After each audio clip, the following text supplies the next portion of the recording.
Pada era modern yang semakin terbuka dan kompetitif, membuatmu harus mempersiapkan diri dan mengasah pengetahuan, keterampilan, dan kompetensi yang dimiliki. Mengkonfirmasi kompetensi yang kamu miliki melalui sistem tes yang modern dan terstandar akan membantumu mempromosikan keahlian yang kamu miliki kepada perusahaan idamanmu. Memperkenalkan Headway Test Platform, solusi jitu yang akan mendorongmu menjadi lebih kompetitif dan percaya diri. Headway Test adalah platform tes online yang modern, terstandar, dan jujur.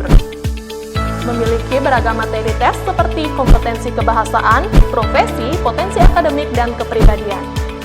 Dikembangkan melalui riset dan referensi yang kredibel oleh para profesional, ahli psikometri, praktisi, dan akademisi, serta institusi dan asosiasi yang tergabung dalam Headway Test Services. Headway Test adalah aplikasi multiplatform berbasis web sehingga dapat dengan mudah diakses melalui laptop, komputer, tablet, dan smartphone. Dengan kemudahan bisa mengerjakan tes dimanapun, Headway Test menggunakan sistem biometrik untuk memverifikasi test taker dan menggunakan AI proctor untuk menghasilkan tes yang jujur dan valid. Kamu pun dapat melakukan tes di tempat secara langsung di Headway Test Center dengan memilih lokasi terdekat yang ada di areamu. Headway Test akan menampilkan hasil tes kamu secara cepat dan akurat beberapa saat setelah tes berakhir. Pilih tes yang kamu inginkan dari berbagai tes yang ada. Semakin banyak sertifikat tes yang kamu miliki akan menambah value-mu bagi perusahaan di masa mendatang. Tunggu apa lagi? Segera mulai buat akunmu di platform Headway Test untuk menemukan hal baru yang akan membantumu lebih kompetitif dan percaya diri.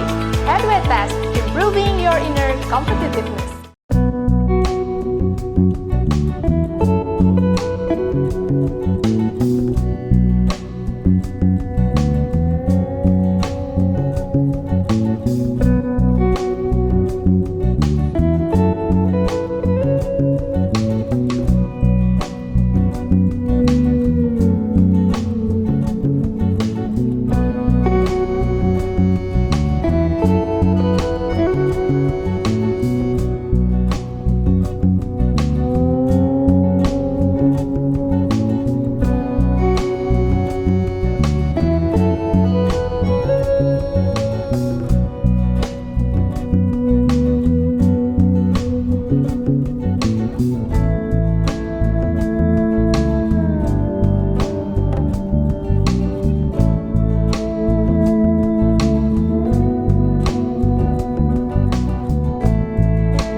Di sertifikat juga ada prediction.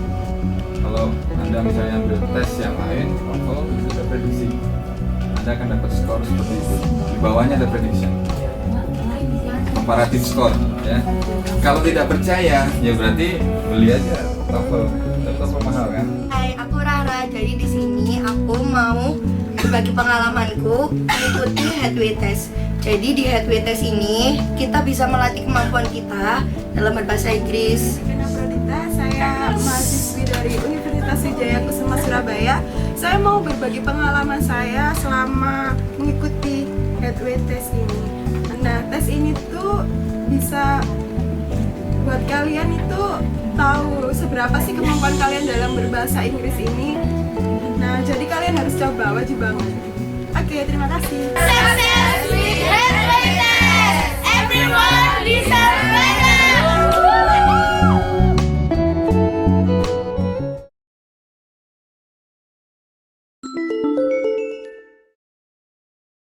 10, 9, 8, 7, 6, 5, 4, 3, 2, 1.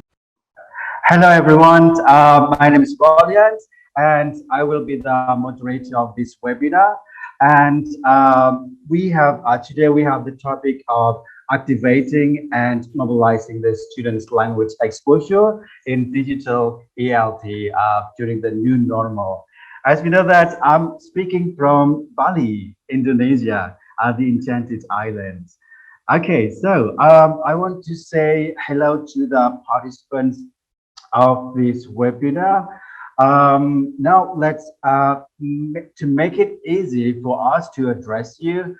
Can you please write down your name and with the city or regions where you are from? Okay, so please write your name and underscore and the city or regions that you are from. We can do it right now. Okay, everyone, please change your name and underscore and the city or regions where you are from. Okay. Okay, right. Okay, so yeah, we have Ibu Aliani as Semansa Kandangan. Kandangan is that in Java? Yeah, so welcome. Yeah. And then Ibu Isma Siregar Banjarbaru. Pak Nyoman Roni Krishnamurti. I guess this one is from Bali. Yeah. Okay. And also we have okay, Denpasar. Yeah. Okay. Thank you very much. So welcome.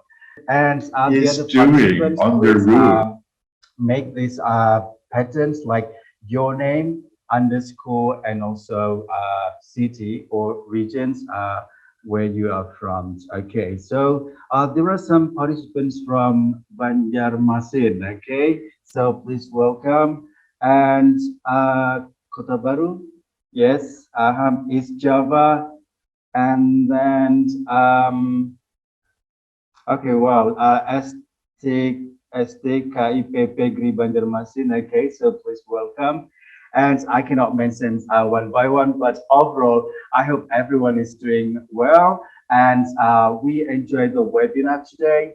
And during the webinar, you are free to ask anything related to the topics so that we have fruitful discussions. Okay, right. Okay, so you know, Hatway Testing Services is an educational Right. So host a regular webinar series. So the educators, teachers, scholars, you are free to attend our webinar series, which we conduct every month. And then we have different topics. And of course, hopefully it's useful and to be implemented in a daily basis. Okay. And also, I would like to remind you, please fill in the form, the attendance, and also write your name correctly because it will be printed on your certificate at the end of this webinar. Okay, so if you have any problems, difficulties, please let us know. The admin will help you to fill in the attendance form. Okay. Right. Once again, we have the questions and answer session. We will invite you to speak up. So the admin will help you to unmute your microphone so that you can speak up straight away. You can ask any questions related to this topic to the great speakers that we have today. Okay. And more importantly, it's not only that, after the webinar, there will be follow-up activities. So what are they? Can you guess? First, we will provide you the English Students Club at your school with the native teachers we provide by Hatway Testing Services. So in this case, you have to fill in the form, the application form, and then you print it. We will send the link to you via the chat box and also the WhatsApp group. And you just need to fill in the form, then resubmit it to us, and then we do the follow-up. Okay. And the second one, we will provide you free Hatway testing for your students, for your colleagues in your institutions, your schools, and places. So it's free by Hatway Testing Services. So it's kind of English measurement tools that we provide from Hatway Testing Services. And of course, you need to fill in the form that you can fill in the form using the link that we will send it to the chat box or the WhatsApp group. Okay, right. Okay, now before we start, now let's have welcoming message from the founder of Hatway Testing Services, Mr. Willie Produce.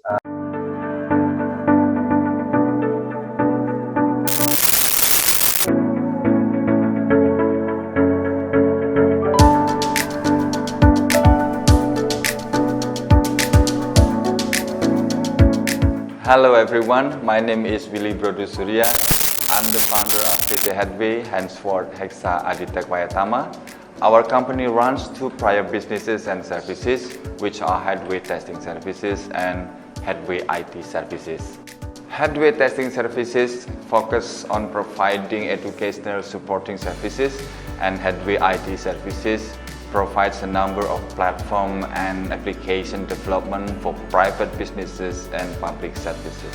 For the last 10 years, I've been focusing on developing a learning platform named Rubik.id towards learning freedom, which is becoming popular nowadays. The uniqueness in this e-learning platform is that students are always free to access it, and at the same time, teachers and professionals as the learning content contributors are creating side incomes from monetizing the learning content. My team and I have also developed a registered trademark online testing system named Headway Test, which covers three measures of assessment, including tests of language proficiency or language skills, academic aptitudes, and professions in particular fields. The most popular Headway Test product is Test of English Proficiency that has been taken by more than 30,000 test takers and issued nearly 40,000 certificates. The test takers is coming from hundreds of cities or regions in Indonesia. One of our mission is to contribute as much as possible to the development of human resources competitiveness. And in this occasion, I would like to greet you a warm welcome to the webinar, and I really appreciate your valuable time with us, and I believe today's activity will be a productive time. Special thanks, our gratitude to our fabulous speakers, Mr. Sugeng Susoladi and Ms. Amy Ho, and to all committee members, including Mr. Balian with double job this webinar as Master of Ceremony and Moderator. Well, as the interesting topic that we raised today, activating and mobilizing students' language exposure in digital English language teaching during the new normal. I hope all of you participants, teachers, colleagues, academic scholars, practitioners in English language teaching will have a new alternative in designing or developing future ELT for the professional career and teaching career. More importantly, I would like to inform you that you have to stay with us until the end of this webinar because we have a special additional activity that benefit to you and to your students. First, an English Club for Students program which benefit to your students to improve their language skills. The second one is a free test program which is Test of English Proficiency with Headway Test Standard that benefit not only to your student but also your school reputation from having our objective trustworthy measurement. For those two offerings, we will deliver the application form by the end of this webinar. And finally, always praise to God the Almighty for the time being, and may this webinar run smoothly and successfully as what we expected. Amen. Thank you everyone. Until next time, and have a nice webinar.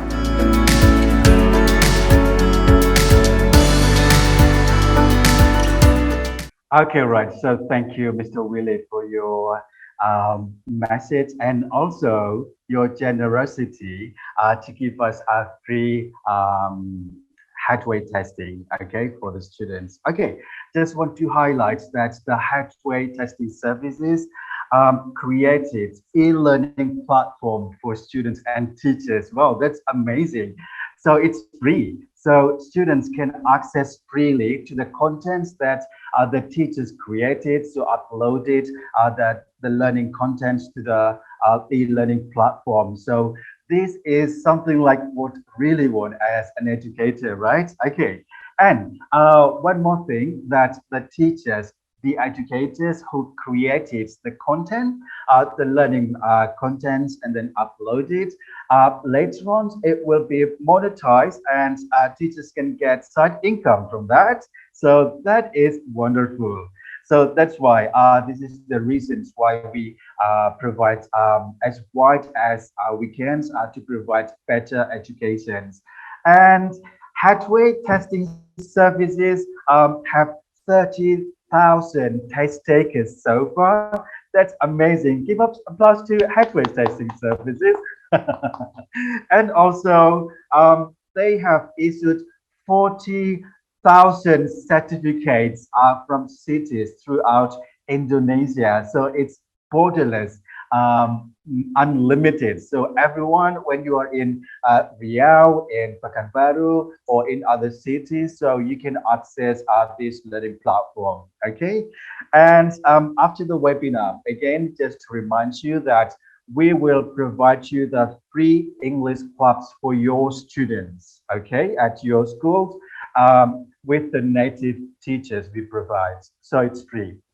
And the second one is free standardized English tests. It is like a trustworthy English measurement tools.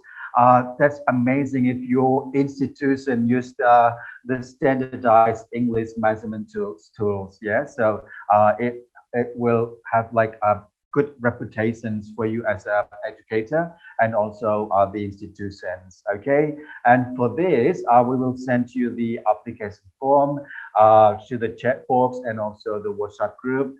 Once you get the link and you download it, you resubmit it to us so we can do it the follow-up. Okay, right.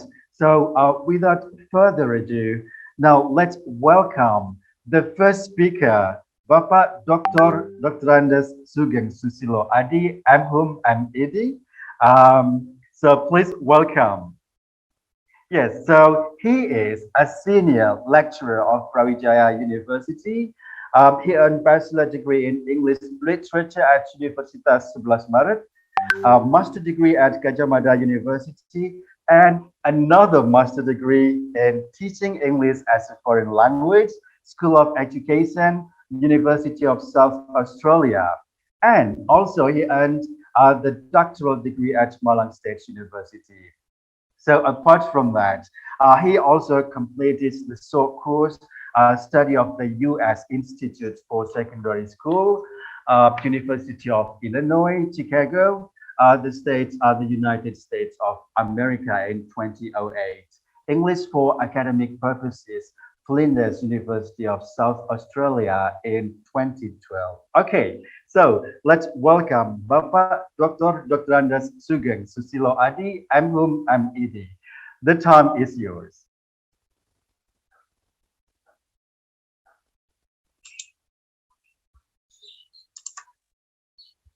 Okay, thank you, Mr. Barlian. Good morning, everybody. Assalamualaikum warahmatullahi wabarakatuh. Om Swastiastu. So, thank you for introducing me, Mr. Barlian. My name is Sugeng, and now I'm teaching at the Department of Language Education, Faculty of Cultural Studies, or Fakultas Ilmu Budaya, Universitas Brawijaya.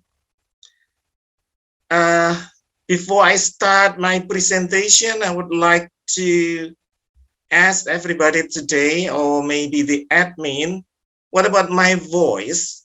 Is it audible for everybody?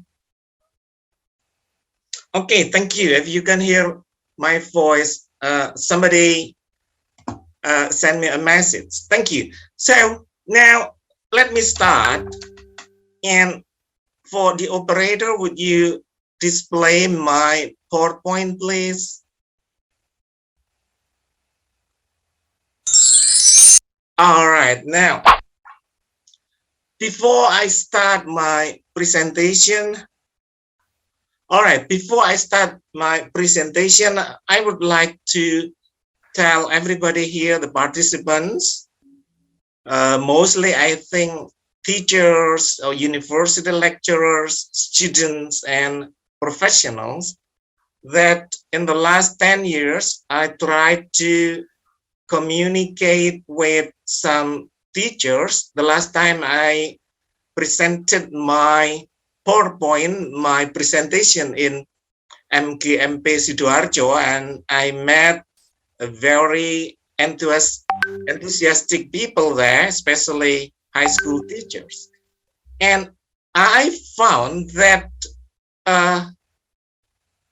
during the pandemic, the students actually are ready with the use of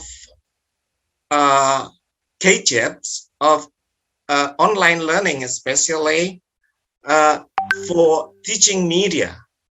The students have been familiar with the use of online learning, the utilization of online learning, as well as the teaching.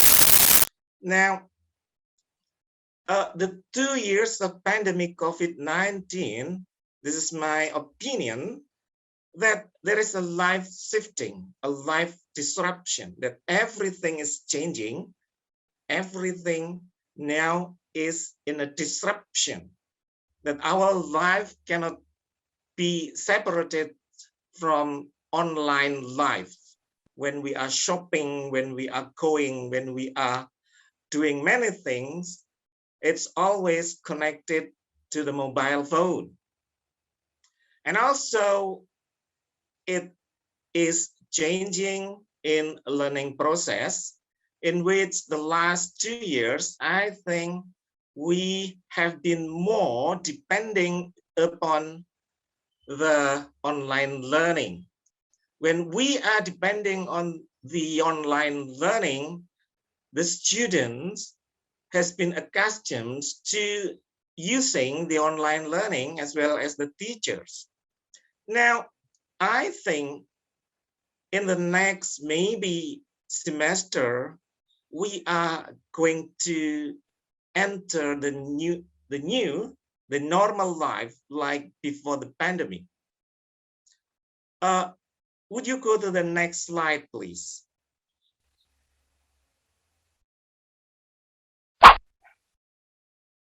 All right. Now, this is what happened in the last 2 years. This is the other side of especially the negative side of online learning during the pandemic. The first is learning loss, because there is no physical contact, there is no meeting, a physical meeting, and some experts says that there is a dehumanization in the online learning, and also we lost some physical touch. That's why the intensity of online activities is more and more, and of course the intensity is increasing. So what happened? Would you please go to the next slide, please? Thank you. So I think the pandemic COVID-19 is like a blessing in disguise in some aspect. The future is now means that actually we are withdrawing the models of future education to the present. So now actually when nearly all students are experiencing online learning, actually that is the education in the future. So that's why the stakeholders have been accustomed to operating gadgets for their teaching and learning activities. In the last 4 semesters, 100% teaching using online. And also the students are studying by online session. We are no more doing conventional or face-to-face or conventional classroom activity. So I think what's happened now, actually, things that we are predicting will happen maybe 5, 10, or 20 years in the future, but it happened now. Next, please.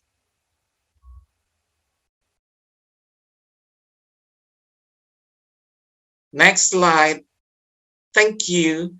So this is what happened now, actually, that I experienced, and also some colleagues and also some teachers and students I met that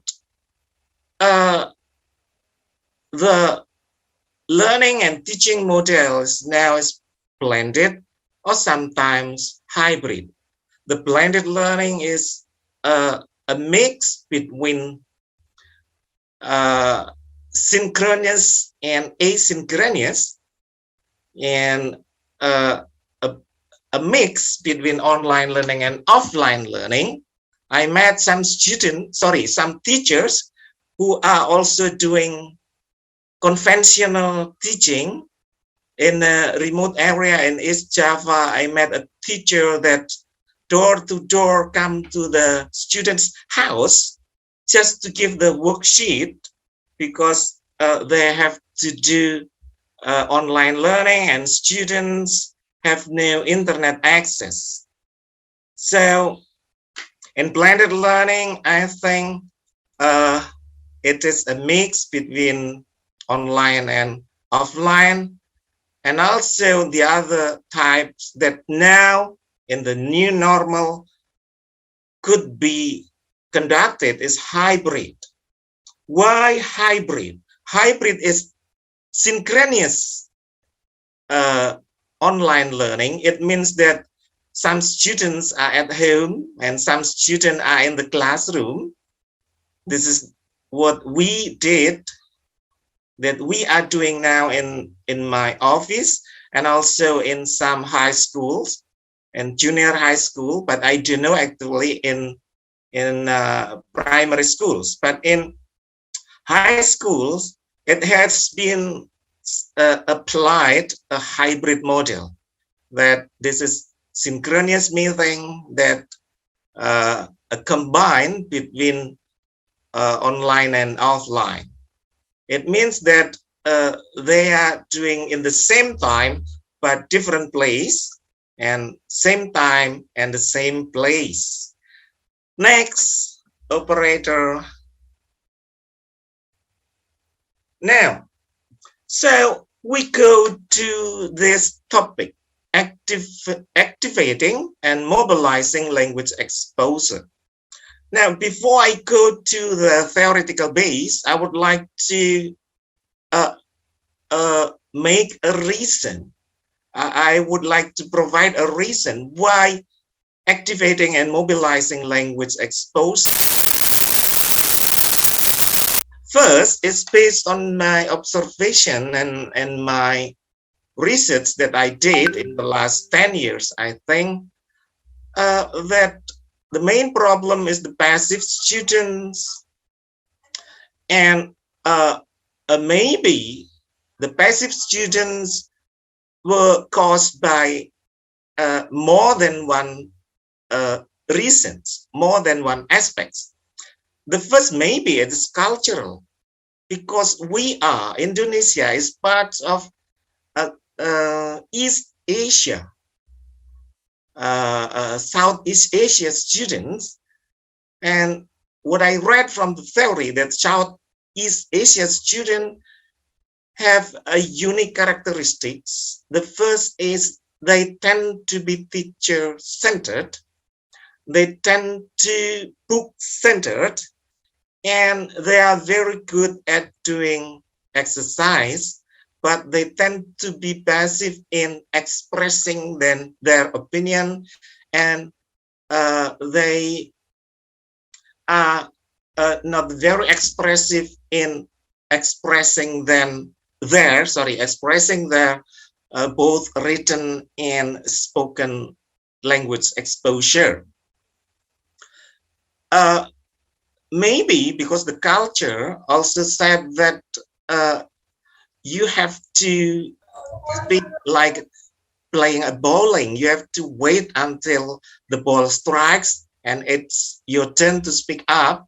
And please don't speak up if somebody doesn't give you opportunity to speak up. This is our culture, especially for East Asian culture. The second reason is our theoretical base, that the theoretical base of language learning and teaching is derived from many academic disciplines. It could be from linguistics, it could be from a pedagogical science, it could be also from psychology, development psychology. There are two important theoretical bases that I think this is very important for Indonesian ELT condition. Bagian-bagian The dari first is tanam. active involvement principle, and the second is immersion principle. I say this is principle because I'm not going to share a recipe. I'm not going to explain an approach or learning model, but this is a principle, a bigger one, a more philosophical one. So when we are applying any approaches in our class, it should be based on these two principles, in my opinion. Let's go to the first principle. Operator, next slide, please. All right, this is the active involvement principle. This principle says that students are learning best when they are provided with opportunities to participate in communicative use in the target language in a wide range of activities. So by using this principle, both in offline and online and hybrid, I think the teacher should give opportunities to the student to use the language in communicative purposes. Now, the forms of this principle could be various. The second thing is that the input they have to study, the input that the teacher gives to the student should be comprehensible and relevant to their needs and interests. So we know our student first, we know their level of proficiency, and then so we choose a comprehensible input and relevant input to their needs and interests. This is based on, I think everybody for language practitioners will know the comprehensible input from correction. Now the consequences, one of the consequences is we have to encourage the students to take risks. Taking risks means making mistakes. So we have to say that making mistakes is one of the learning process, especially in language learning. So when the students make mistakes, it will be best for us not to correct, but to make the mistakes as a learning process. Now, how to make the student mistake to become a process of learning should be flexible, and we have to give a flexibility and independence to the teacher. It depends on the teacher's character, I think. Next slide, please.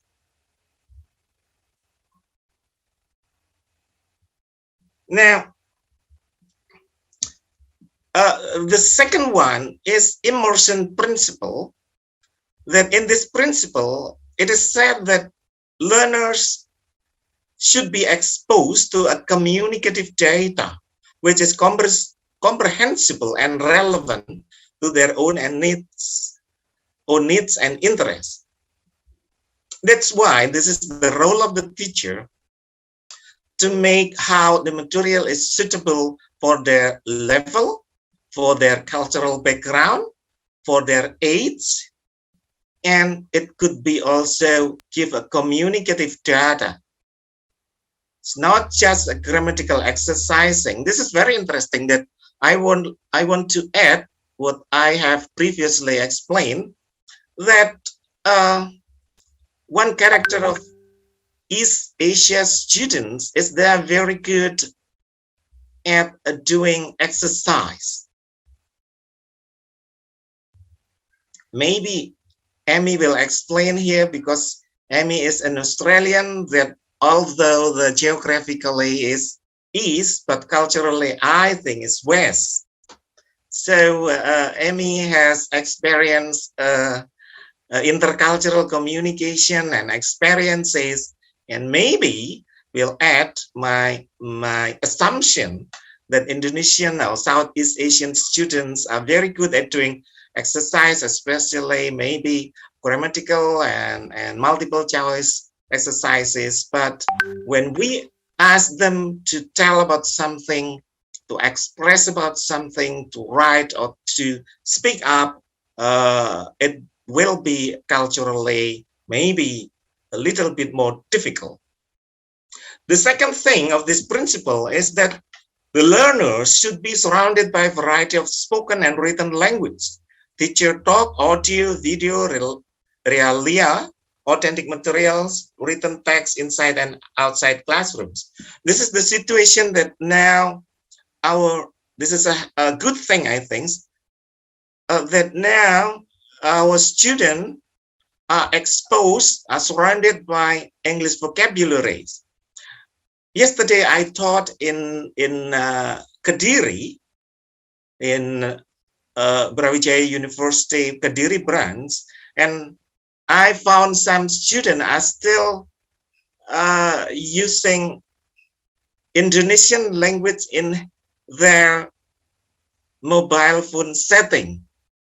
So I asked them to change all the settings of their mobile phone in English, because I hope they are more surrounded by English language at any types of format of language.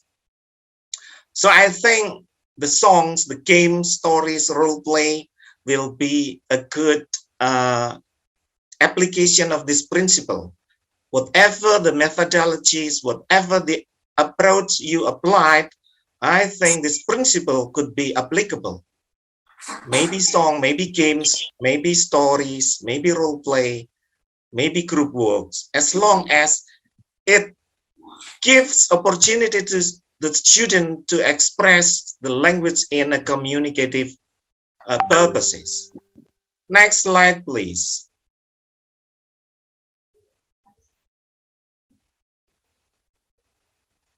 Now, this is what I have applied, that every student will be a content creator.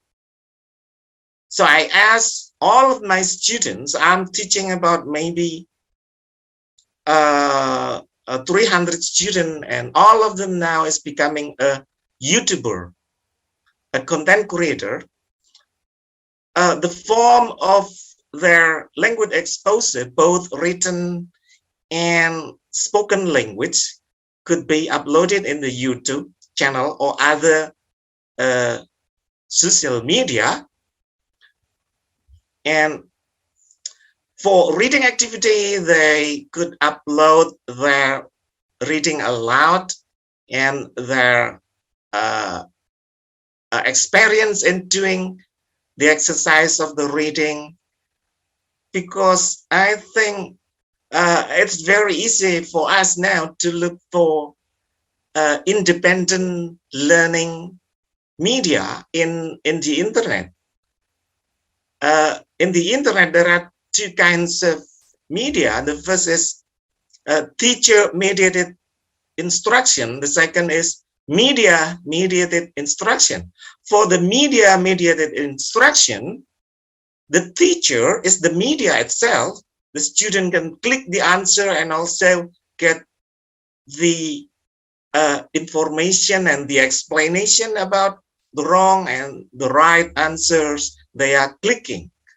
For vocabulary activities, grammar activities, and also other skills. So what the student do when they can study by using media-mediated instruction, that the teacher is media itself, So I asked the student to write their experience and then expressing their experience in spoken language and upload in the YouTube. What I want is to give the students a chance to express their language exposure as many as possible. The second thing is use social media to upload students' portfolio. So their Instagram, some parts of their Instagram are the collection of their maybe homeworks, maybe other activities or outside the classroom activities, but it is still pedagogical. Next slide. What could teachers do in the new normal condition when your students are very IT banget? So the teachers, I think, could give feedback to the student posting by correcting or maybe just appreciating, providing student to opportunities to be access. Now all students should be access in the social media.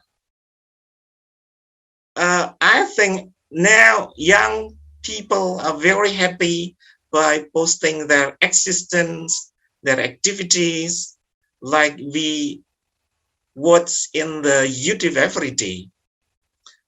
And the contents that we could give feedback during the new normal is storytelling, maybe, nursery rhymes, monologue, pair work, role play, reading aloud, and what else? So when I say what else, I want to give teachers independence and flexibility to develop and to design their teaching and learning process as long as they apply the two principles that I previously explained. What else do I still have? Next slide. I think that's all from my explanation. Is it possible that every teacher will be a YouTuber? This is my question. So I end my presentation by giving all of us a question. Is it possible if every if every teacher will be a YouTuber? Thank you very much. That's all for me, and I give it back to Mr. Barlian. Oh, wow, that's amazing. Thank you very much, Bapak Sugeng. So is it possible if the teacher could be a YouTuber creator? And it's your answers on you. Yeah. So, like during the pandemic situations, everything is so difficult. Like maybe you live in the city, probably it's easier because you have very good connections. Yeah. But what about if the school or your students, you live in a remote area? So it will be another problem. Okay, right. So just want to highlight from Bapak Sugeng that in terms of activating and mobilizing students' language exposure, we note down that there are so many ways we can do to activate and mobilize the students' language exposure. So that's why it is ended by the questions, is it possible if the teacher could be a YouTuber creator?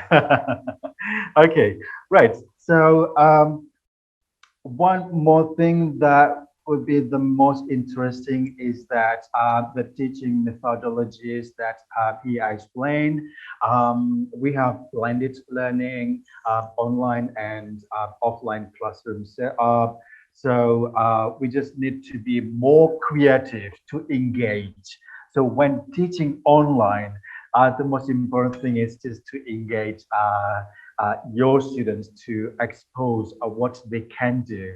And also, that's also a good idea if we can initiate or we can invite the students to expose their portfolio on social medias, on Instagram, Facebook, and everything.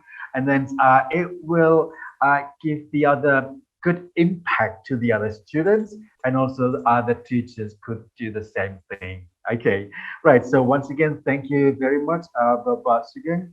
Okay, and next, before we go to the second speaker, if you have any questions, please write down in the chat box, and then we will discuss your questions together. So you can address the questions to the first speaker, Bapak Sugeng, or the second speaker. Okay, and Mr. Barlian, excuse me for interrupting. I have noted some questions in the chat box. May I answer the question first, please? The three questions. Okay, yes, could be okay. Right, so one question's coming from Ibu Alistia from Wijaya Kusuma University, Surabaya. What is the simple methods teaching to teach our students in the class? So that is that question. Okay, excuse me, I want to answer the questions from Ibu Alistia Prabawanti, PGSD Wijaya Kusuma University. Thank you, Ibu. How do I call you, Ibu? Wijaya Kusuma. I have a long story in Wijaya Kusuma. So Wijaya Kusuma is one of the university that also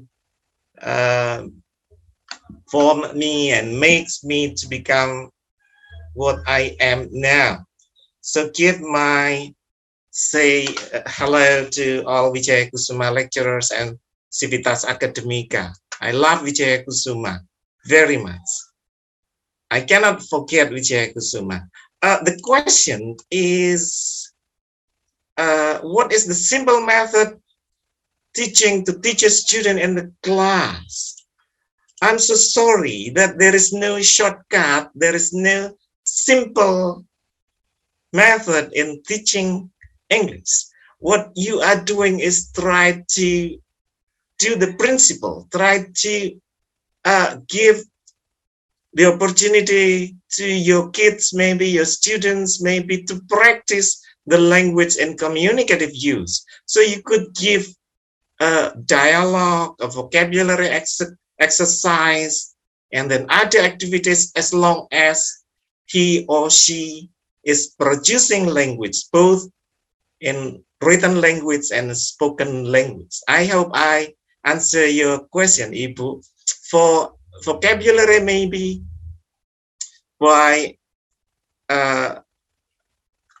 multimedia, media instruction, but it also depends on the age of the student, I think. So what you have to do is to make informal need assessment about the level of proficiency, and then you can start by applying Vygotsky theory of ZPD. We just give a slightly above material for the students. I hope I can answer the question. The next question from, may I read it now, Mr. Barlian? This is from Mr. Rudy, South Kalimantan. This is a very interesting question. Is it bad to have this kind of characteristics in Southeast Asia? There should be good and bad sides to its characteristics. Thank you. I do agree with you, Pak Rudy. There is no bad and no good for culture, because a culture is something relative. It depends on the viewpoint. So that's why intercultural communication is very important. And the trend now is intercultural language learning and teaching. So one of the principle actually is to give the student a language content that culturally also accepted in both culture. So students will learn best when they are provided by the socio-cultural context of the English language. Just give example about, for instance, greeting. I'm sorry for telling Amy here that the common greeting in our culture, especially Java, is not how are you, but where are you going? And of course, this is culturally unaccepted in Western culture. And English belongs to Western. But however, we teach our students not to be culturally become a carbon copy. So the positive of Western culture, the positive aspects of our culture, especially South Asia culture, is very respected by Western people. I give example. In Thailand, there is a very humble tennis player. The name is Paradon Srichapan. And every time he finishes the game, he always give this body language to respect the audience and the opponents. In Thailand, for anybody who has visited Thailand, they always do this body language to greet our people by saying kapunka. And this is thing that's done by Paradon. And this is respected as Asian, humble Asian, South Asian culture, that the audience usually appreciated Paradon by giving him applause. And Paradon finally married to Natalia Glebova, the Miss World from Canada. So I think the good side is respecting other people by using more polite language for South Asian students. Now, I think this will methodology by explaining about intercultural communication and intercultural language learning. So I think we have to know the social and cultural gap, an appropriate one. Should we give a certain space for the culture, or should we teach their culture too? This is a question for us together, I think, our questions. And this is a challenge too. So I want to conclude that there is no bad and good for teachers. Asian students are good at respecting. If we watch a movie, especially Shaolin movie, they are respecting the teachers very good, because Confucianism culture is respecting teachers very much, more than just teachers. Okay, the next questions that next questions from Ibu Pratiwi, I guess. What about if the students have lack of confidence to show up? Right, okay. Yes, so probably you have the explanations for this answer. Pak Sugeng, yes. Yeah, what about if the student have lack of confidence to show up, especially if we ask them to upload the work into the social media? Because the pandemic, some of the students have struggling to express their English language, and only some clever students. Okay, I've got the point. So I think make the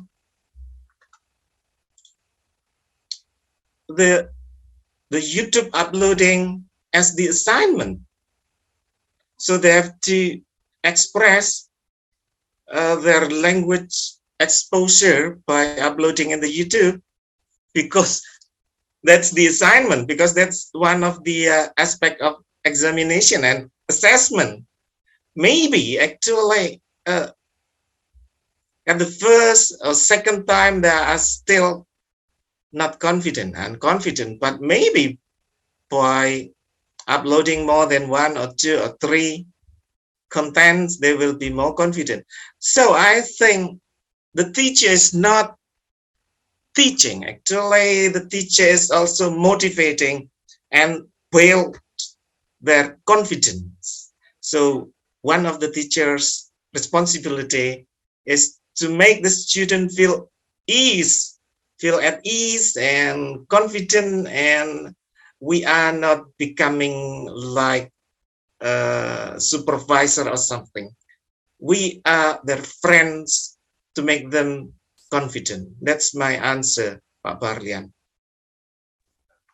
Thank you very much, Pak Sugeng. Yes, I agree with you that the teacher is not only as a teacher, but able to build their confidence until their confidence to do that.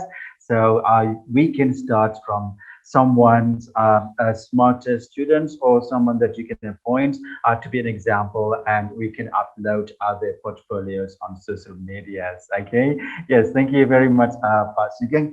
I guess you don't have any more questions for you. And then shall we go to the second speaker? Right. Okay, so now let's welcome the second speaker, Miss Amy Ho. She's practitioner, and you know, Pak Sugeng is very good at the theory and that sort of things. And Miss Amy is based in Bali, and she is married with 2 children and 1 husband, of course. Yes. Okay, so Miss Amy, are you ready with your presentations? Won't be a moment. Yeah. While waiting, just I want to let you know a little bit about her. She is an English teacher and also English teacher trainer. So she often conducts the teacher trainer to the local English teachers and also the peers in her school. And again, she's based in Bali, on the enchanted island of Bali, and she's very sweet and friendly. We can see from her face. Yeah. Thanks, yeah. Pak Barlian. That's very nice of you. So are you ready with your just waiting for permission to share my screen. Won't be a moment. Yes.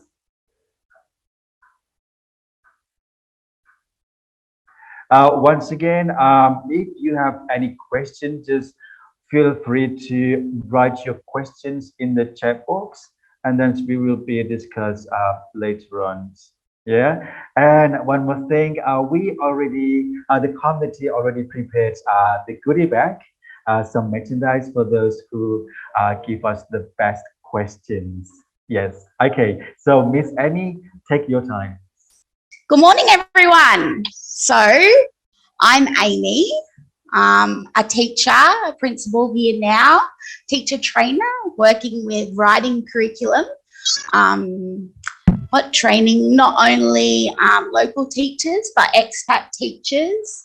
And yeah, so today I'm just going to give you a bit of insight of what I have seen. I'm going to start off with defining what activating and mobilizing is in this dictionary, meaning as well as what it means to be in the English and teaching learning. My observations of the students, teachers and teaching in the classroom goes along very well with Pak Sugeng's presentation. Actually, you might get some further insight. My reflection, and then some recommendations and tips. And you'll see that in here, you might find some answers to some of those questions that Pak Sugan has already answered for you, like building confidence, getting your students to engage more, etc. So let's get started.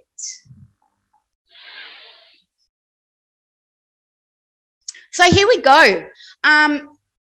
Defining, activating and mobilizing really got me thinking. So I looked it up in the dictionary, found that it's obviously a verb of activating is a verb of activate. And it says to make something activate or operate. So then we have the synonyms of operate, switch on, turn on, start up, etc., etc. Then I looked at mobilizing. Now it's a verb of mobile, so that got me thinking, walking, moving. And then it also came up, organize and encourage people to act in a concerted way in order to bring about a particular political objective. Now, synonyms of mobilizing: excite, provoke, generate, encourage, urge, stimulate, and prompt. So, ting, ting, ting, light bulb moment, words that rung significance when looking at it within the classroom. So what does it mean for us in the English classroom? Activating. Teachers igniting the fire within our students, helping students find their passion and love of learning, which is a huge thing for me as a teacher. Switch on their eagerness to learn. Motivating and encouraging students to participate, which we had a question about just recently. Then mobilizing. Again, it goes hand in hand, both these things, activating and mobilizing.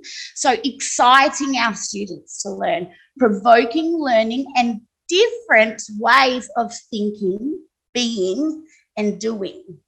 Encourage and urge participation and stimulate the students' thinking and learning of the English language. Now, thinking of those definitions, and then I'll look at my observations within the classroom. It seems to be two very different things, not really on the same page just yet. So let's have a look at my observations. Now, I worked in various schools across Jakarta 4 years ago, for 2 years. I worked right from TECA right through until SMR, and then working again with the teachers. And these are some observations that I found. So with students, very reluctant to participate in the classroom. Again, Pak Sugan has already spoken about this. And students lacking confidence, struggling with conversation. They're not engaged, normally slumped on the desk like this and a little bit sleepy. What I've seen is that they're not really enjoying the experience of learning the English language. They're learning it because they have to. And it's going to be really hard to, motivate and encourage our students to learn if they're not enjoying it, right? They find it boring and repetitive. And this is like nearly at the top with lack of confidence, embarrassed to make mistakes. If our students are embarrassed to make mistakes and are lacking confidence, there's no way we're going to get them making YouTube videos. There's no way we're going to have them standing up in front of a classroom or engaging with their peers because they're afraid of a mistake to be made. And I feel that is also a bit cultural as well, as Pak Sugan has already said. Now, teachers, the observations I've made with students and the observations I have with teachers, They're quite similar. So teachers lacking self-confidence, teachers reluctant to use English language. So how do we expect our students to use the English language within the classroom if our teachers are reluctant to use the English language? Our teachers are rarely engaging in English conversations with students, and again, afraid or embarrassed of making mistakes.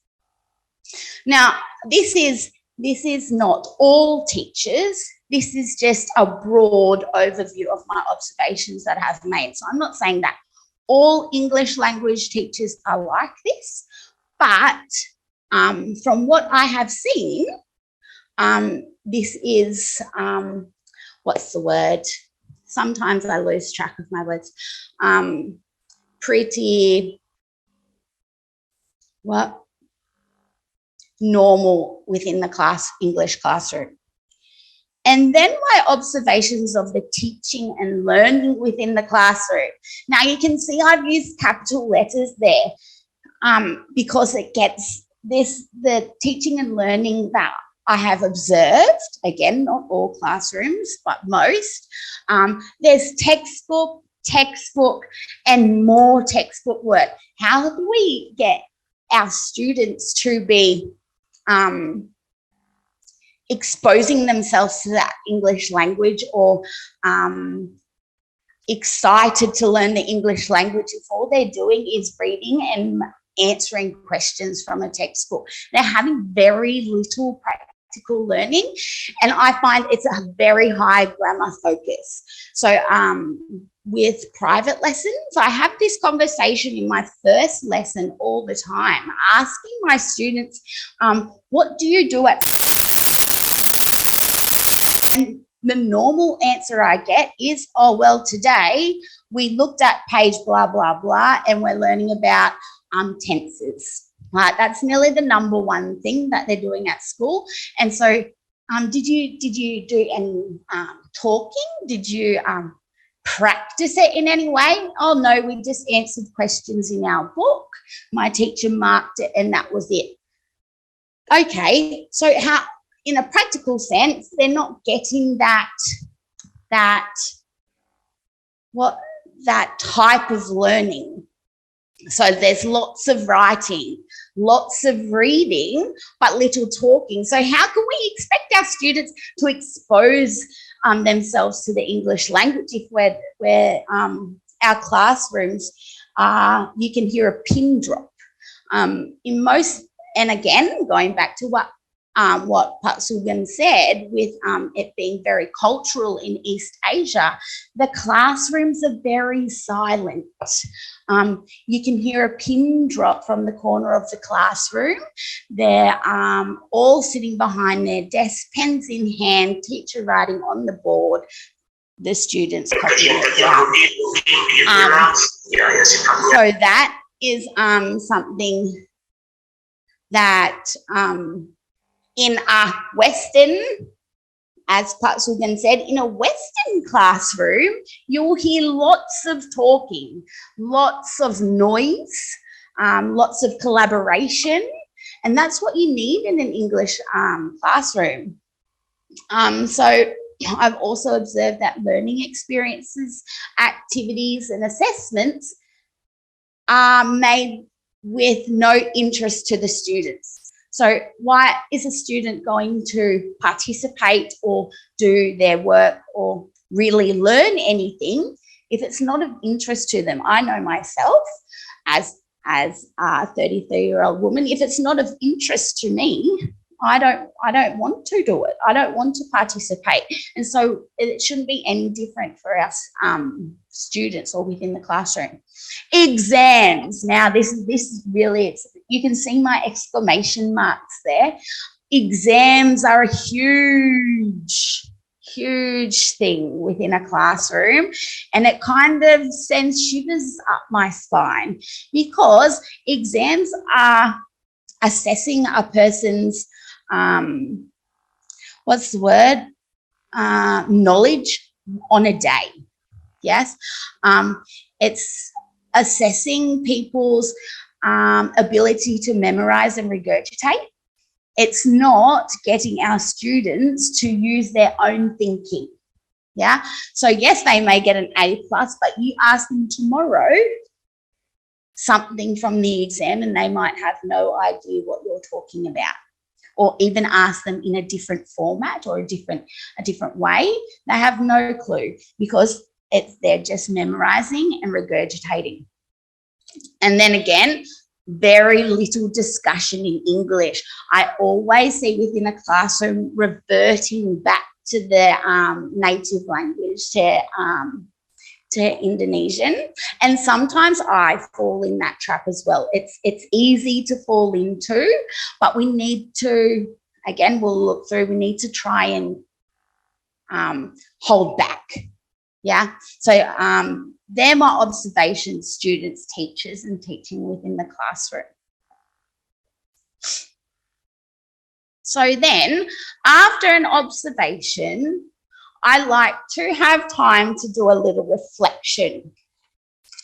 And again, going back to some things that Pak Subin said, you'll see it mirroring a bit, it maybe repeating a bit. So after observing all these things, I started thinking, why are the classrooms like this? And then, of course, I started thinking, how can we start to change this? How can we motivate our students? How are we activating and mobilizing students' language exposure? So these are my reflective questions to help organize my thinking around the tips and tricks. So how can teachers better engage and motivate students in the English language classroom? I'd like you all to think about these reflective questions as well, thinking about yourself as a teacher within the classroom, yeah? So it will start, changing your thinking to the English language, teaching the English language.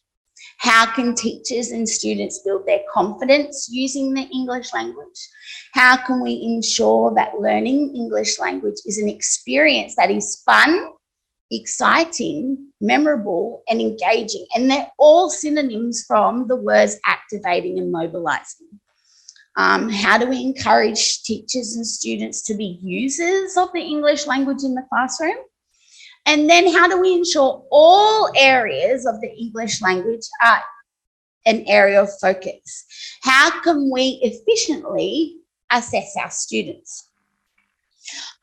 So these reflective questions got me thinking about how can I help other English language teachers, not just Indonesian teachers, but teachers worldwide teaching the English language. It also got me thinking about my own teaching as well within the English language classroom, but not just the English language classroom, in mainstream classroom as well. It's very important for us as teachers to always reflect on our practices. So then, from a reflection, I'm looking at how we can change, how I can advocate for change. And I've come up with 6 tips or recommendations of how we can activate and mobilize students' language exposure. Yeah, so these are the 6.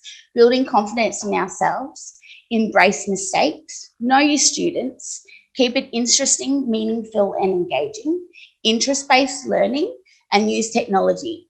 But I bet you're all asking how, because we've already had one of the question that has been asked about confidence, and we want to know how. How can we do that? Yeah? So let's have a look at number 1. So building confidence in ourselves is number 1. Before we can build confidence within our students, we need to have confidence. If we don't have confidence in ourselves, why would our students have confidence? Well, it's vice versa.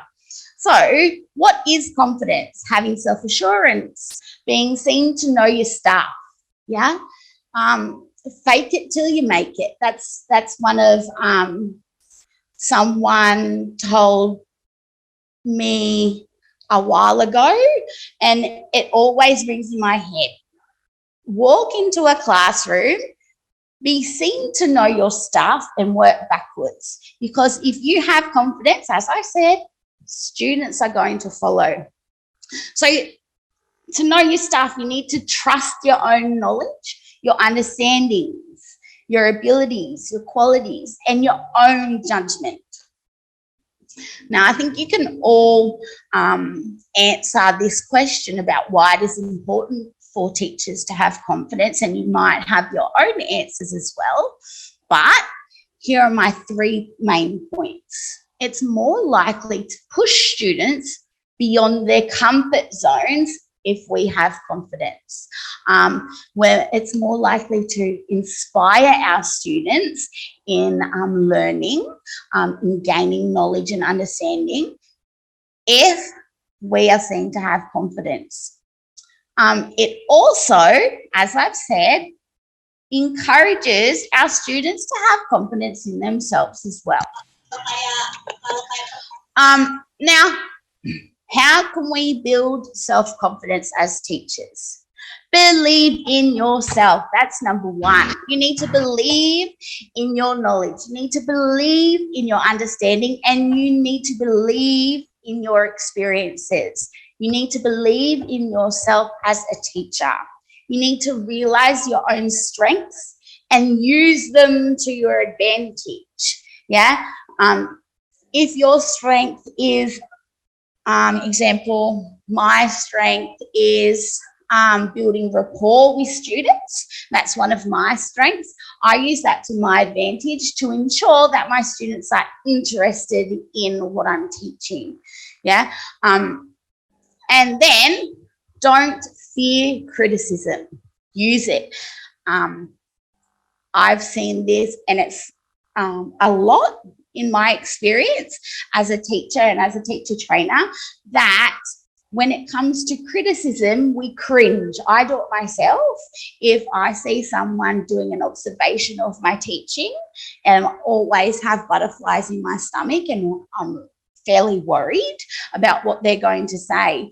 But I need to remember that criticism is the only way I'm going to be able to improve myself. Yeah, so look for that criticism, and it's not, it shouldn't be negative in any way. Use it as a positive. Use it to reflect, use it to change, and be a better teacher for your students. So that's my tip number 1. My tip number 2 is embracing mistakes. I tell all my students that I do lessons with that without making a mistake or trying to be as perfect as possible, you're not going to learn. It's the saying, we learn from our mistakes, right? So we can't be afraid to make mistakes. And if us as teachers are seen to be afraid of making mistakes, then of course our students are going to be afraid of making mistakes.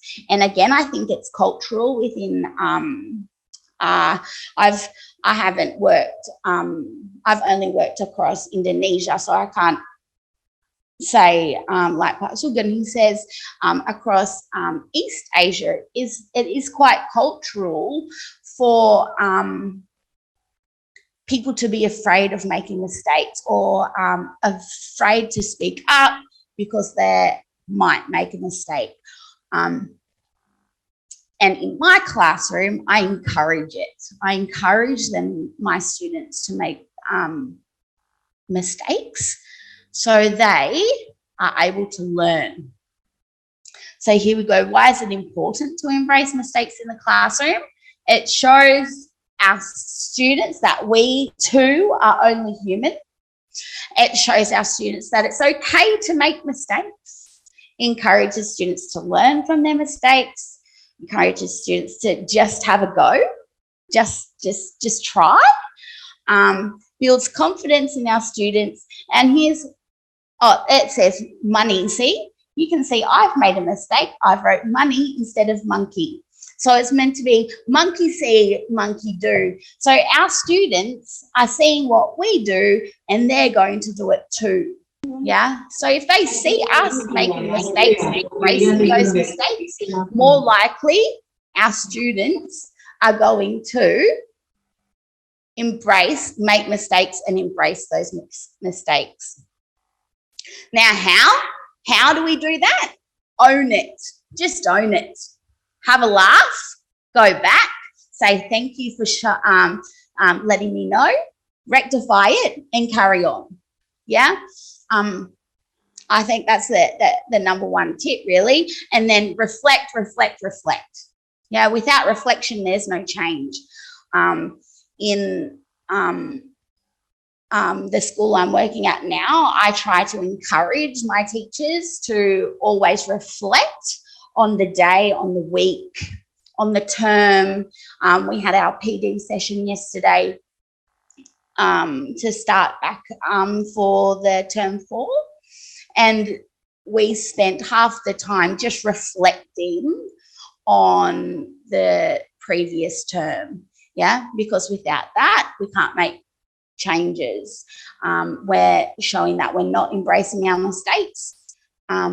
So yeah, reflection is quite important as a teacher, and you should be encouraging your students to reflect as well within the classroom. That's quite important as well.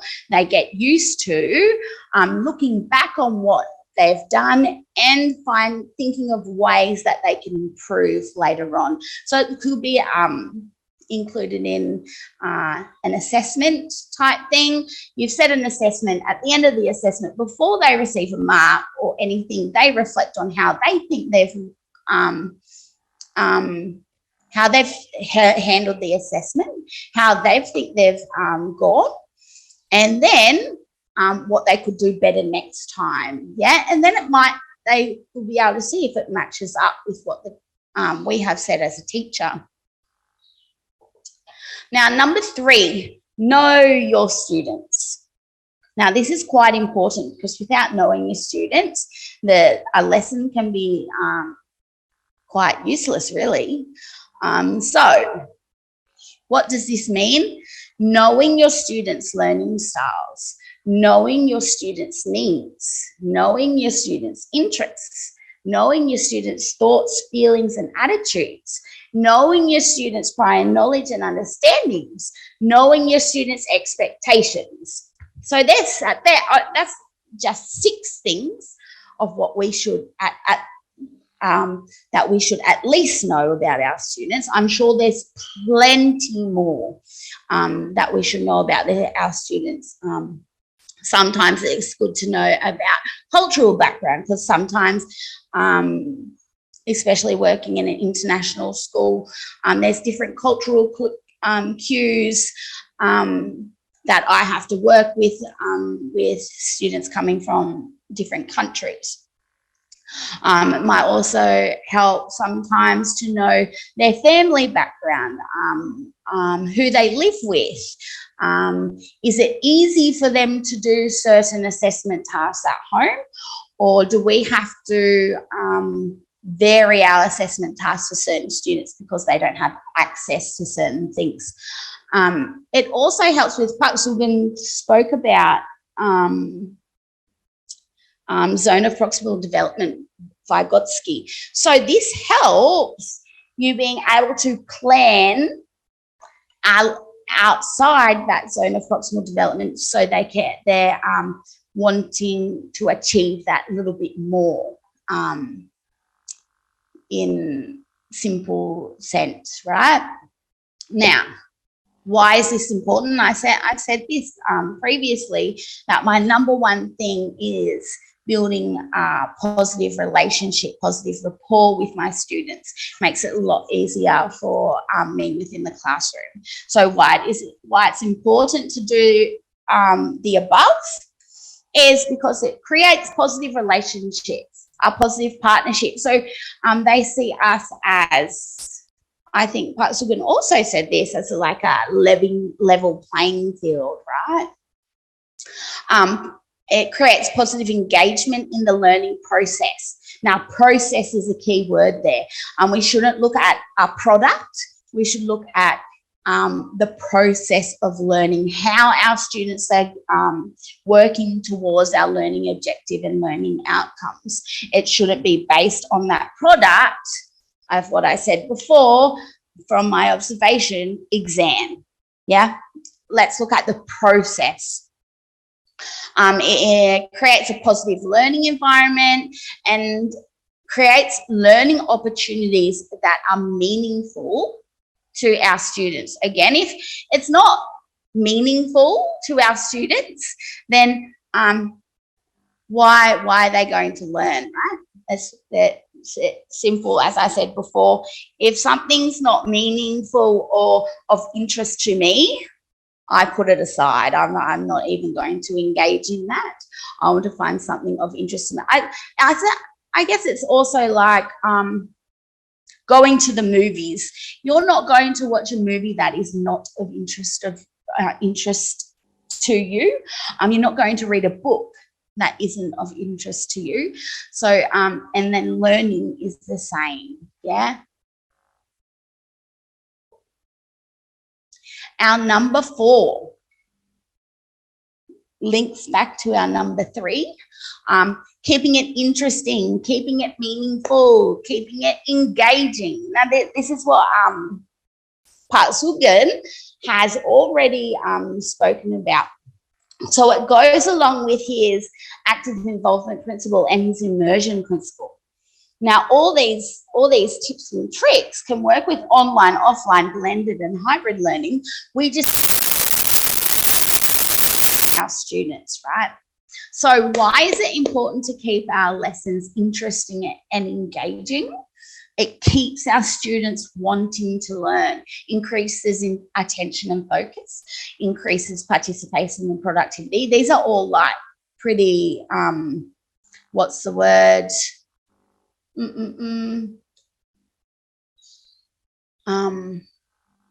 Can't think of the word right now.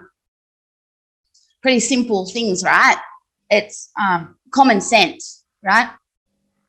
Motivates our students to practice higher order thinking skills, which is important, which doesn't go under the heading of exams. Exams don't practice higher order thinking skills unless you're having an exam question that makes them think, without them just regurgitating something that they've already learnt. Encourages students to be creative and critical in their thinking, again. Just thinking exams or textbook learning, it's not being creative or encouraging our students to be creative or critical in their thinking. It's actually closing them off. And we're kind of spoon feeding them by doing that. We also promotes meaningful learning experiences and encourages what Pak Sugan said, encourages risk-taking and stepping out of their comfort zone, which builds confidence, yes? If we are able to get our students to step out of their comfort zone and take a risk, how much of a confidence boost is that? Yeah, because they've done it. If we go back to don't be afraid of making mistakes, building that stigma that it's okay, they're more likely to take a risk and step out of their comfort zone, which will then go back to tip number 1, build confidence. But it doesn't just work for our students, it works for us as well as a teacher. Now, how can we create interesting and engaging lessons? Now, I look at things instead of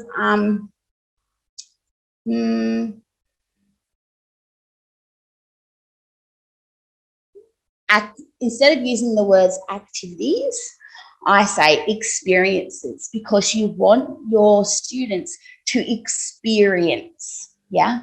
You don't want them to create a product. you want them to experience the learning process. It's more likely that they're going to retain and build their own knowledge and understanding through a experience that goes through a learning process rather than having a product. Think outside the box. Now, sometimes it's hard because it's easier to do what you've always done. Yeah, it's easier to just grab that lesson, write it on the board because that's what worked last year. And so it's going to work this year. You know what? Mix it up and don't be afraid to mix it up. We need to be advocates for this. Without us being advocates, we're not going to change what our classrooms across Indonesia look like. Yeah. Interest-based learning, which I'll talk about in tip number 5. Stepping outside our comfort zone. So we want our students to take risks and step out of their comfort zone. We need to do that as well, which I said before. If we want our students to think creatively, we need to think creatively. We need to see the lesson from the student's point of view. Yeah, we may think it's a fantastic lesson and it's going to meet the learning objectives, and they're going to be able to, we're able to tick that they've met the learning outcome, but is it suited for all students? So we need to stand in their shoes. And to do that, we need to know our students. Yeah, we need to go back to tip number 3 of knowing our students. Now let's go to tip number 5, and this is interest-based learning.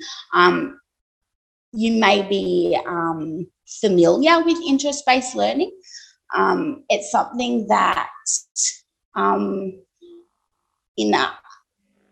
as an early childhood professional, we do teacher, I do a lot of it.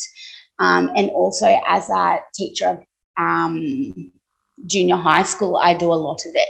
And I see the changes and I see the participation level rise, the engagement of the lesson rise, which I found it's been working really well. So let's talk a little bit what is interest-based learning.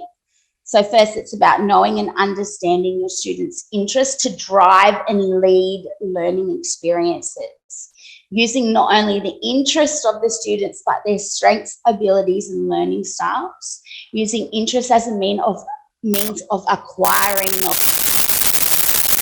Not just about the collective interest of the students is cars or animals per se. It's about their strengths, how they learn. Yes, so the interest of their learning style. So making sure we have, going back to Bloom's taxonomy, making sure we have kinesthetic, auditory. Then you have music.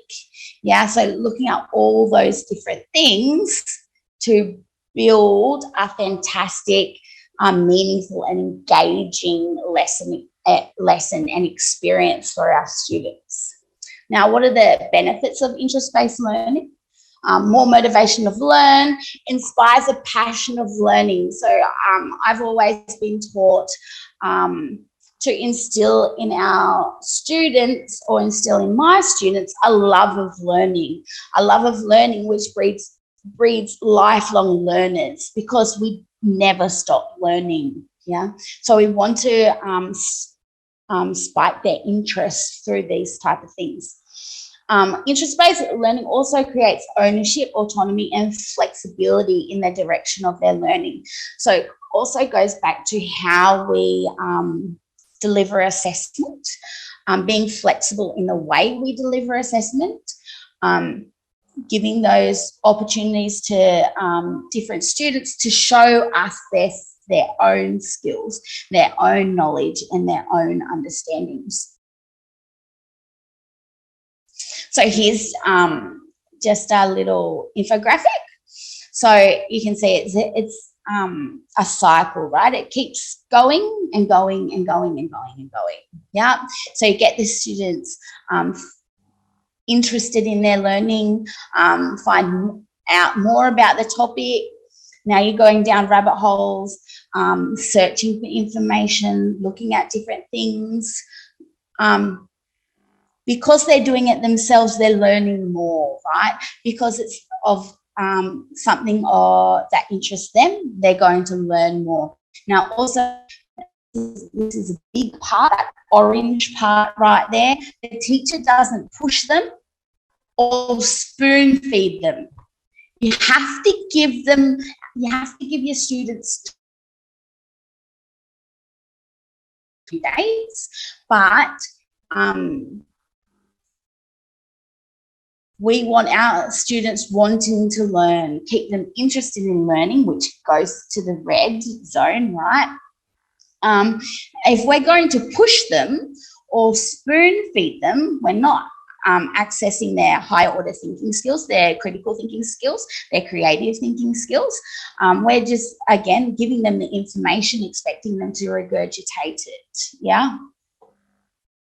So then how can we implement this in a classroom? We could use surveys to get to know what they know, so their prior knowledge. Asking what they know, what they want to know, how would they like to learn and be assessed. So giving the students the opportunity to choose, yeah? But obviously you need your, you can't let them take the line and run with it. There has to be some pull, yeah? There has to be some boundaries within that. Using suggestion boxes, so building learning around things of interests. As I've said before, using a variety of experiences and assessments. Be flexible. Don't be afraid to just throw your planning away.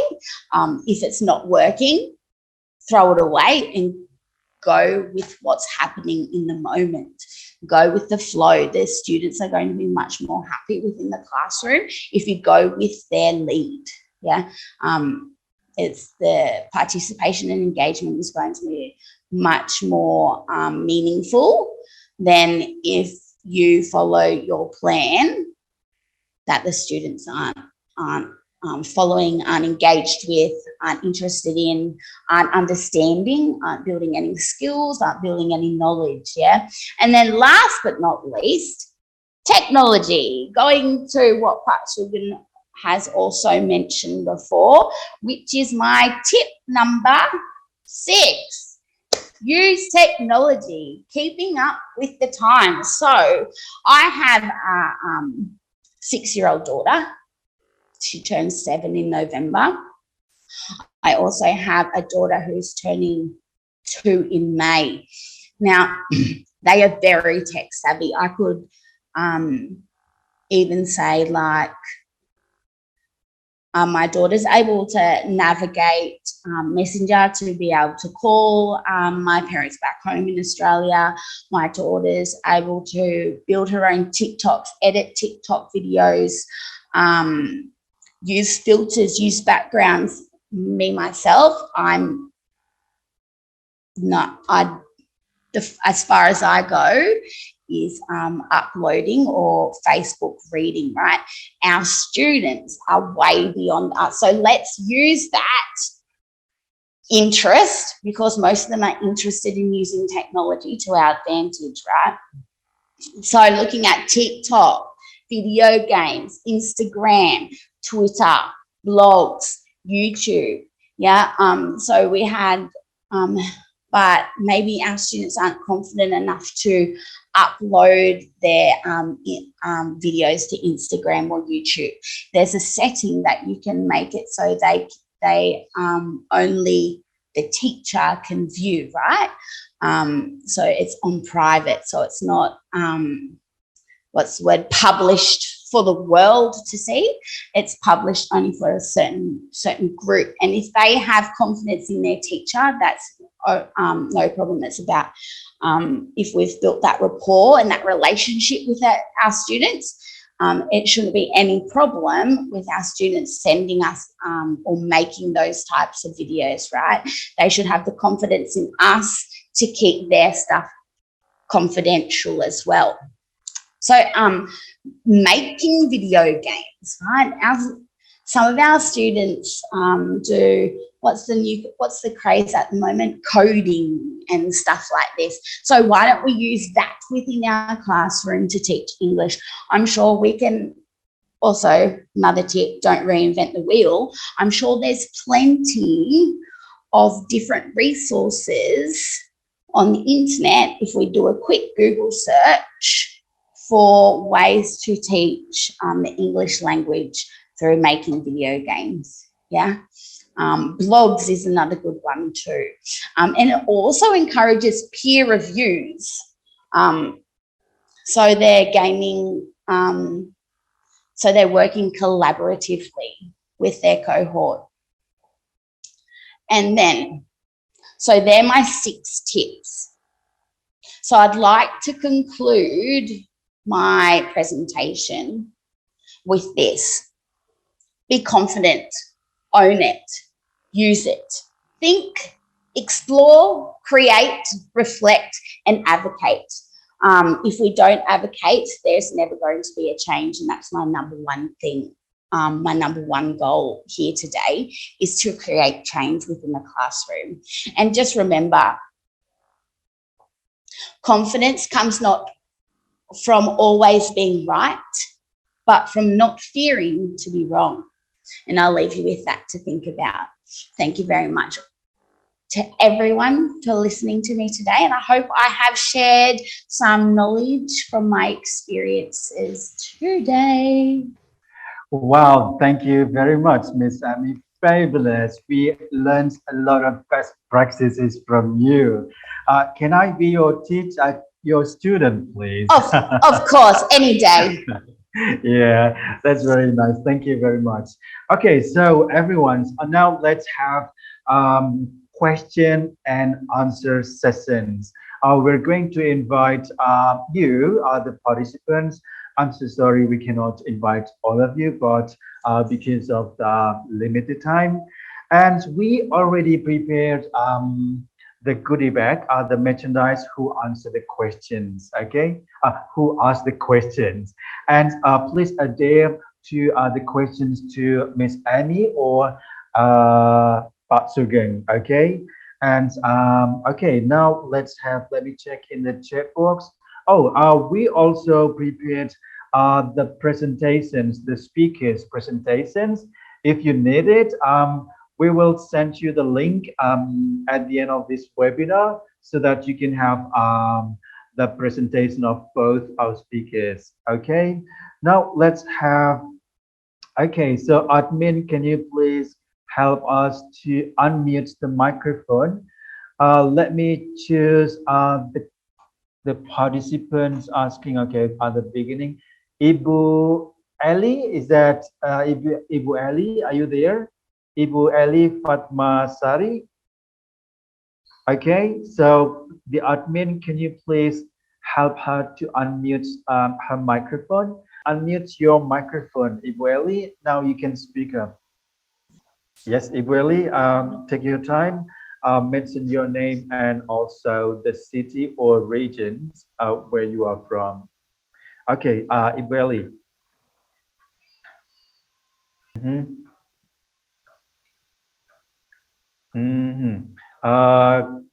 I'm sorry, I can't hear anything from Ibu Eli. Probably you have some technical issues. Okay, yeah, we have Ibu Ainal from Esmantu Makassar. Okay, so Ibu Ainal, can you please unmute your microphone and give the questions to Pak Sugeng or Miss Amy. Bapak Nasrullah. Pak Nasrullah. Okay, so unmute your microphone. Mention your name and the city you are from, and the questions to Miss Amy or Pak Sugeng. Okay, take your time. Am I audible? Yes, yes. Go Nice. ahead. Yeah, I'm really sorry that I got a problem with my video, but let me try to ask you through my audio. Miss Amy, how are you? Fine, thank you for asking. Okay. I am Nasrullah from Banjarmasin. I would like to ask you about the big problem in activating the student, especially in online learning. They sometimes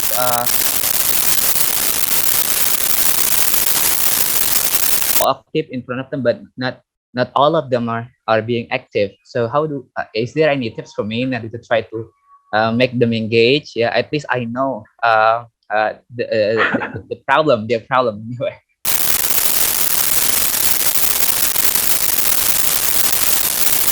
No problem. Thank you for the question. I think with building confidence, yes, is number one, but that's easy to say, right? That's easy for me to say, just to build their confidence and get them in front of the camera. But I think they also need a little push.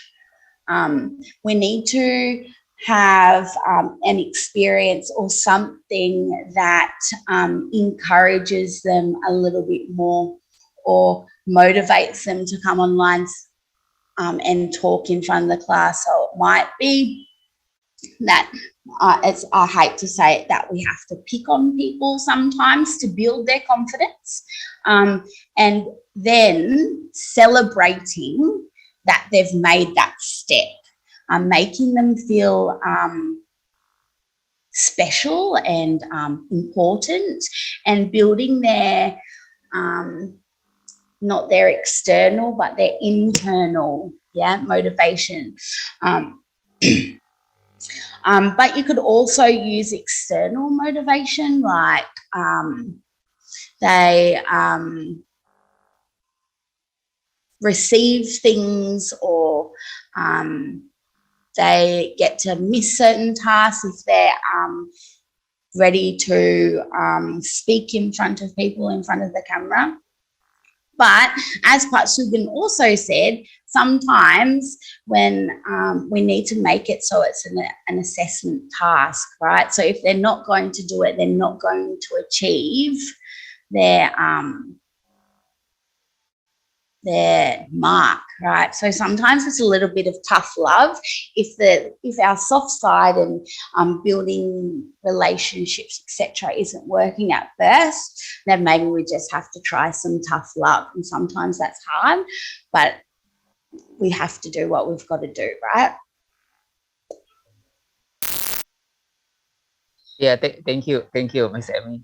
Yeah, I do realize that I got your slide that one of it talking about getting our students really much better in order to anticipate maybe that problem. I really mean it for me, because sometimes, because this is online learning, I even actually do not know exactly about my students. So that becomes a very one of the flow that I had. So maybe in the future I would like to get to know, giving them, or maybe building their confidence by getting to know them more. Yeah, and that's definitely very important for us as teachers to know our students. But as you point out, it's quite hard at the moment being online, and so we haven't met our students face to face. So it is. You're right. It's quite hard. Thank you very much for your question. Okay, right. Okay, thank you. Yeah, hopefully you're happy with the answer from Miss Amy. Okay. But Nasrullah, the admin will be in touch with you. You deserve to get the merchandise from us, and we still have 4. So please raise your hand if you want to ask any questions to our speakers, to Miss Amy or to Pak Sugeng. Okay, so feel free to ask any questions that related to the topics today. Okay, yes. Ibu Eli, you're back. Ibu Eli, let me check. Are you there, Ibu Eli?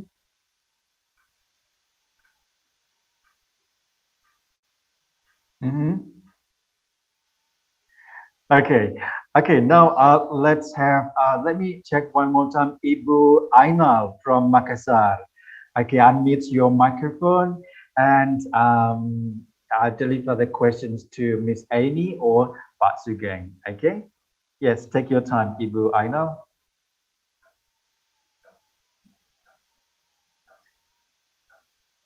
Yes, the admin, can you help her to unmute the microphone?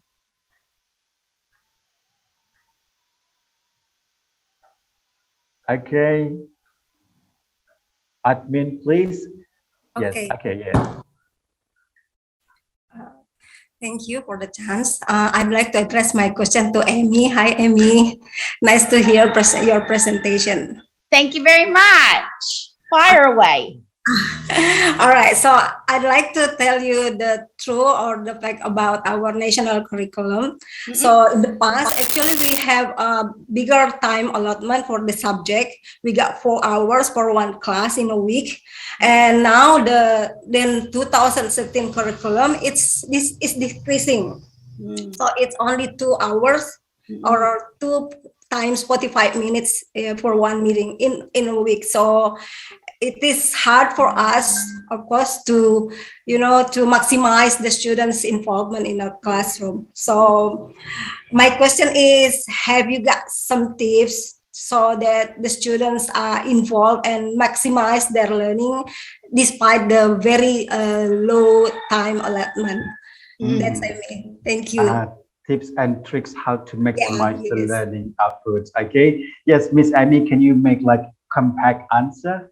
Yeah, I'll try my hardest. Thank you very much for your question. Now, one thing that pops into mind is when I said just throw it away and go with the flow. So using their interests to teach the English language rather than so you still have 90 minutes, right? Instead of going straight in and teaching theory, go do it backwards a little bit, I guess I'd say. So you're maximizing what they want to know rather than what they need to know, I guess, to encourage their learning. It's sad that they've cut back the minutes, but that's what I could say is, go instead of looking at what they need to know or they have to learn this first, go with the flow of what they're wanting to know. You're going to cover many things with looking at wanting to know. And I think advocating that a textbook doesn't have to be finished, because I know sometimes that's a parent's thing. They want to see their children, they have a textbook, they want to see it finished, but being an advocate for, that's not what we're doing. How we're doing it now is to encourage our students and expose them in the language. So rather than looking at the textbook and making sure that's finished, scrap that and do more experiences with the learning process. Does that make sense? Yes, Amy, thank you so much. No, thank you for your question. Very good, thank you, Miss Amy. Okay, so I guess we need to have one more participants to ask questions, because we have a very limited time. We have spent 2 hours on this webinar. Yes, can I have Pak Samsudin? Bapak Samsudin, I can mention your name and also the city you are from. The admin, please help him to unmute his microphone. Hello, am I audible? Yes, go ahead. Okay, it's a great time to have a webinar today. Thank you to the committee and the presenter. My particular thanks to Amy Horse. How are you, Amy Horse? Are you still okay?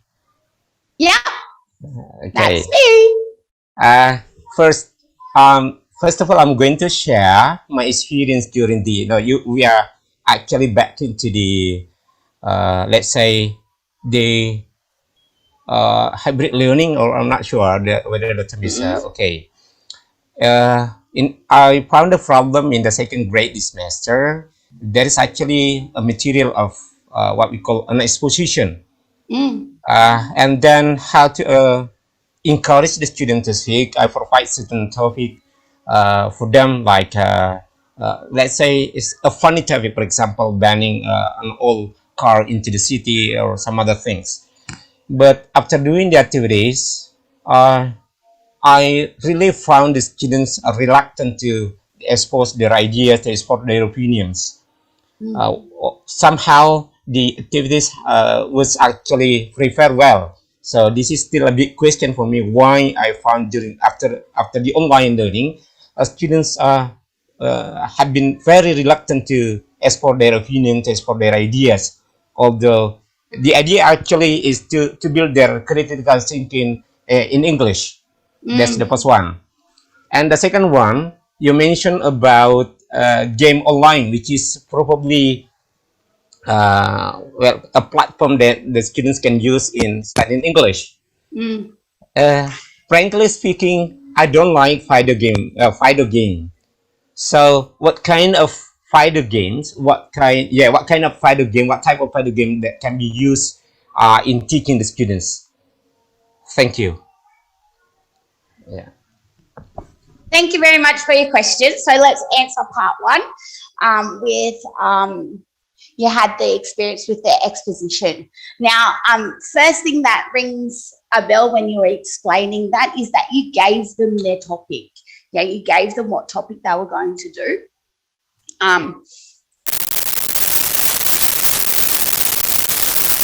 Topics that they can choose from instead of one single topic, or allowing them to choose from the get-go a topic that they want to, that is of interest of them, may also help them express their ideas, what they've written about. But it is also hard being online because, as we said, we haven't met our students, right? And they haven't met their peers. So it could also be sometimes, like if you're looking at like the grade 7s, if they haven't really touched base in school, they haven't really made any peer connections. So they could also still be building their confidence to speak in front of people, if that makes sense. Does that answer the first part of the question? Yeah. Yeah. Thank you. Yeah. And then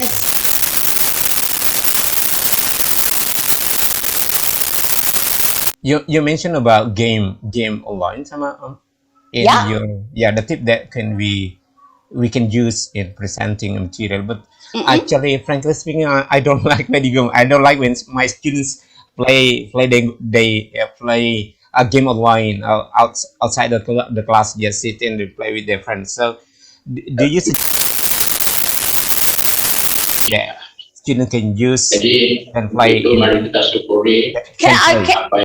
Can I just ask you to reflect on why you don't like them to play games? In my personal opinion, that they only spend time. They enjoy, but they spend time instead of studying. Okay, so but is it that for me, with the tip, the point of the games is to be able to expose themselves using the English language. So if you have boundaries with the games, and it can be any game, and I was mainly talking about online games that they could make, because some of them are quite tech savvy. But if we have boundaries when they're playing different games, like we have to speak English, we have to be talking around what we're learning with our peers, I think the participation will be much higher. That's just my personal opinion. I don't have any particular games, but I always have my students come into small groups, working together, creating noise within the classroom. I think we just have to change that mindset a little bit. Yeah, and sometimes it's hard because what we've always done, we'll always do. But yeah, a little bit at a time, small baby steps, I'm sure you'll come around to it being, what's the word? You liking it more. Yeah. Thank you. No problem. Okay, Thank you very much. right. Okay, yeah, I'm so sorry. We cannot extend the sessions any longer because of the time is very limited. But I'm so excited. We're so excited with your participations. There must be a lot more to discuss when we talk about the educations. Yeah, so that's truly about the educations and you as the educators. Okay, so just want to remind you one more time, if your school, your institution would like to have English Students Club, that we can organize with a native teacher, okay? So please fill in this form that we send to the chat box and also the group. Download it and resubmit it to us if you want to have free English club with the native teacher that we provide. And the second one is the test, English test. If your students at your schools or in your university wants to do English assessment, we can provide you for free. And you just need to fill in the form and then you submit it to us and we'll be in touch with you and your institutions, okay? And the speakers' presentations, we sent you the link. For those wants to have the PPT presentation slides, so you can download it and we will send you the link to the chat box. Okay, right. So we will end the webinar sessions, but before that, let's have a photo session together. Can you please turn your camera on? We will take a few shots. Okay. So everyone, please turn on your camera and then we take a few shots, pictures. Okay, the admin, please stand by and I will be counting 3, 2, 1 and then you can take some pictures. So your very best smile, okay? Okay, admin, are you ready? We have 9 pages, yeah. So 3, 2, 1. Okay, one more time. The admin, please. Second page. 3, 2, 1. Okay, thank you. One more time. One more time. Oh, the third page is, some of you please turn on your camera so that we can see your faces. Okay, freestyle. 3, 2, 1, go. Okay, good. That's very good. Yes. Thank you very much for your presentation on this webinar and also your valuable time to spend with us. Thank you and very I much. hope you have learned new skills, new knowledge from the best practices from our speakers. Okay. Special thanks to P3B UMB Banjarmasin, Brawijaya University, all the committee, the audience, and everyone that's involving in this webinar. And looking forward to the upcoming webinar with different topics and probably with different speakers. And yeah, everyone take care and have a great day. Bye-bye.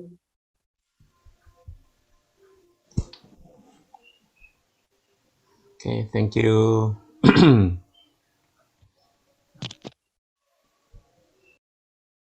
So for additional information that you still have problems with Bye-bye. the forms, you can stay in this webinar. The admin will help you to fill in the form. Okay? Yes, thank you very much for both speaker and moderator. 3, 2, 1.